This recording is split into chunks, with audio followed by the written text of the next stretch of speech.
ও দাদা, আনুল দাদা আসো। গো বাবু। ওই আমি ছোট্ট বিশু।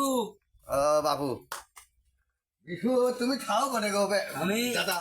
ঢাকা শহরে থাকি। ঢাকা শহরে তো লোকের মুখে শুনি যে ঢাকা শহরে ওই বিশু আমার লাতি চাল হয়, রিক্সা চালায়। তুমি আসলে কি রিক্সা চালাও? ওই কোন শালা কাজ আমি রিক্সা, আমি বিমানবন্দরে চুল কাটি। ও বিমানের ওই চুল কাটো? ও সেই জন্যই তোমার কাটিং এই যে দেখতে খুব সুন্দর কাটিং। এই যে এইগুলি একটু সমস্যা আছে আমার কাছে এসো। আমি এই কাম খুব আমি তো এই খুঁজতেছি। চুল কি ডিজাইন করে দেবো? আমি একটা কারেন্ট ডিজাইন, এই দেখো আমার মেশিন।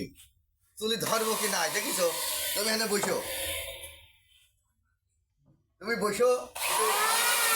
কি গো ওরে বাবু, ও বাবে কি কাটছো আইছিলি গো? চুল মনে করলাম এই মেশিন দিয়ে কাটবো, তো মেশিনের ভয়তেই পলাইছে। ওরে শালার কাস্টমার আমার লাঠি ছাড়া হয় তাও ধরে লাগিয়ে, এই শালা লাফি দিকে আমি বাদি দিয়ে দেবো না।